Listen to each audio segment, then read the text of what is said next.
السلام علیکم دوستو، کیسے ہیں آپ سب؟ امید ہے آپ سب بخیر و عافیت ہوں گے۔ چینل پر موجود تمام دوستوں سے ریکویسٹ ہے کہ ہمارے چینل پر آنے والی ہر ویڈیو پر کومنٹ لازمی کیا کریں تاکہ ہمیں اندازہ ہو کہ آپ کو ہماری ویڈیوز پسند آ رہی ہیں یا نہیں۔ دوستو، ایک شخص کے گھر والوں نے اپنی پسند کی شادی کی۔ وہ آدمی اس رشتے پر خوش نہیں تھا۔ پہلے دن سے ہی اس نے اپنی بیوی کو بیوی نہیں سمجھا بلکہ صرف اسے اپنی نوکرانی سمجھتا تھا۔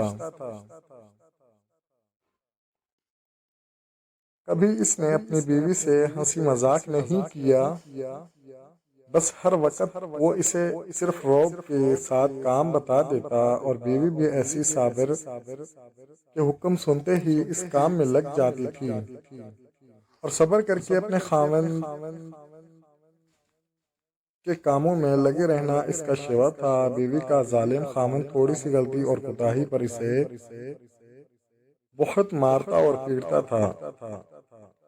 بیوی کو بالکل یہ حق حاصل نہیں تھا کہ وہ اپنے کبھی کوئی بات اس سے پوچھ سکے۔ آخر کار شوہر نے سوچا کہ کیوں نہ اسے ہمیشہ کے لیے جان چھڑا لی جائے۔ اب وہ اپنی وفادار بیوی کی موت کے لیے اپنے دوستوں کے پاس جا کر اس کو مارنے کی طرح طرح کی ترکیبیں دریافت کرنے لگا۔ آخر ایک ترکیب پر اتفاق رائے ہوا کہ مٹھائی بنوائی جائے اور اس میں زہر ملا کر بیوی کو کھلا دیا جائے۔ اس طرح اس کا کام تمام ہو جائے گا۔ خاوند بیوی کے پاس وہ زہر آلود مٹھائی لایا اور بڑی محبت سے کہنے لگا، اسے کھا لو۔ بیوی اس کی زندگی میں پہلی دفعہ اتنی محبت دیکھ کر بہت خوش اور حیرت زدہ ہوئی اور اسے بھی یقین ہو گیا کہ اس مٹھائی میں زہر ہے۔ خاوند نے کہا، اسے کھا لو۔ بیوی نے 3 دفعہ پوچھا، کھا لوں؟ اس ظالم نے بھی تینوں دفعہ یہی کہا کہ کھا لو۔ اس بے مثال اطاعت شار اور بیوی نے اس زہر آلود مٹھائی کو خاوند کا حکم سمجھ کر کھا لیا۔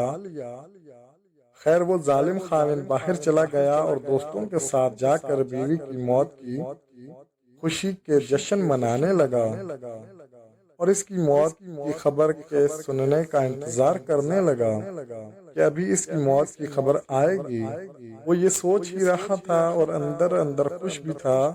اتنے میں ایک آدمی بھاگتا بھاگتا ہوا آیا اور کہنے لگا کہ جلدی گھر چلو، تمہاری بیوی کی آخری سانسیں چل رہی ہیں اور وہ بار بار تمہارا نام لے رہی ہے۔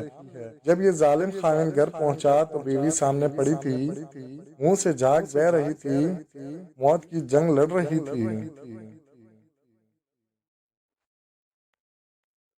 جب یہ قریب گیا تو بیوی، جس میں اٹھنے کی طاقت تک نہیں تھی، اٹھی اور اس کے پاؤں میں پڑ کر گڑ گڑا کر کہنے لگی کہ مجھے معاف کر دینا کہ میں آپ کے قابل نہ بن سکی۔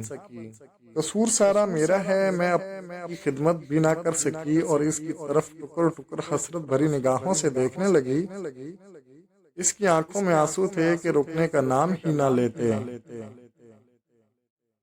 اس کی یہ تابعداری اور فرمانبرداری اور سچی محبت اور خلوص کو دیکھ کر اس آدمی کی آنکھیں کھل گئیں۔ بس جیسے ہی اللہ نے اس کے دل کی آنکھیں کھولیں، وہ جلدی سے اپنی بیوی کو لے کر ہسپتال کی طرف بھاگا۔